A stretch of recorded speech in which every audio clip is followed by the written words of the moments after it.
آج لوگ کہہ نہیں دیتے کہ میں تو اس لیے گناہ کرتا ہوں کہ رشوت اس لیے لے لیتا ہوں کہ بچے چھوٹے.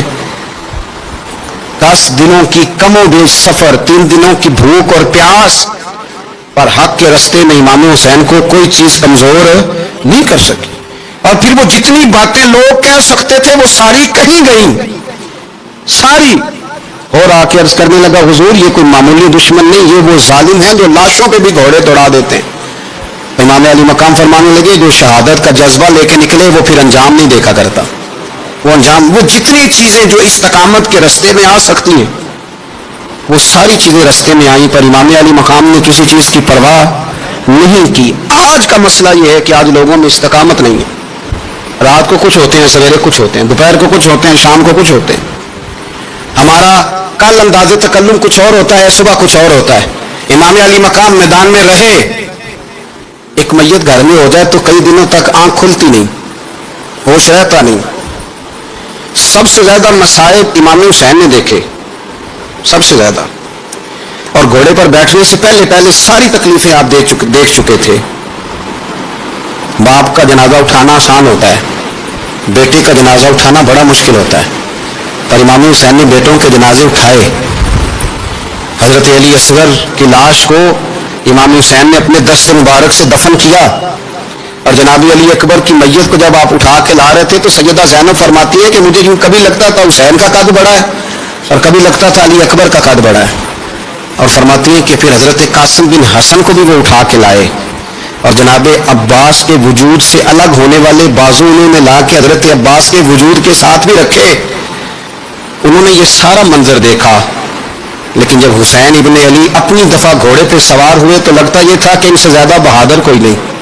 ایک جملہ بھی یزیدی فوج کے سامنے امام حسین نے کمزور نہیں کہا، ایک جملہ بھی، ایک فکرہ بھی کچا نہیں بولا، کہیں بھی کوئی منت نہیں کی، کسی جگہ بھی ان کے پائے استقلال میں کوئی لغزش نہیں آئی. جب لوگوں کو پتہ چل جائے کہ اب سامنے موت ہی موت ہے، سوائے اس کے چارہ کچھ بھی نہیں، تو بہت ساری رخصت اور اجازت تو دین بھی دیتا ہے. اور امام حسین کسی جگہ کسی رخصت پر عمل کرتے نظر نہیں آتے. ڈٹ کے بات کی، ڈٹ کے. اور پھر جب میدان میں نکلے اللہ اکبر تو ابن سعد کہنے لگا کہ اگر 2 کر کے ایک کر کے جاؤ گے تو یہ 45,000 کا لشکر سارا حسین کاٹ ڈالے گا. یک بارگی حملہ کرو گے تو بات. اتنی استقامت، اتنا. آج تو لوگ ڈپریشن کے مریض ہیں، آج تو لوگ ٹینشن کے مریض ہیں. ہر دوسری بات میں لوگ کہتے ہیں وہ بڑا، پر کس بات سے؟ مطلب کیا آپ نے زندگی میں صرف جاب نہیں مل رہی، صرف بیماری آ گئی، صرف خرچہ نہیں گھر میں بڑا کس بات کا ڈپریشن؟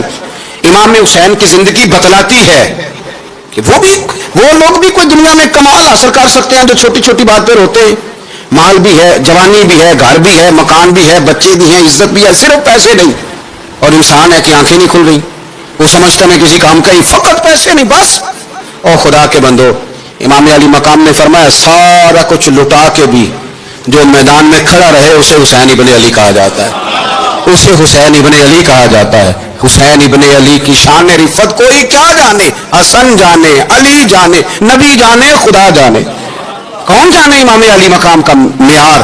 تو امام حسین رضی اللہ تعالیٰ عنہ کی زندگی ہمیں بتاتی ہے کہ ذوق والی عبادت کرو. امام حسین کی زندگی ہمیں بتاتی ہے کہ جب تم سخاوت کرو تو پھر اپنی حیثیت سے بڑھ کر کرو. اور امام حسین کی زندگی ہمیں بتاتی ہے کہ دل میں کسی کے لیے کوئی بات نہ رکھو، صلح کرنے میں پہل کرو، محبتیں کرنے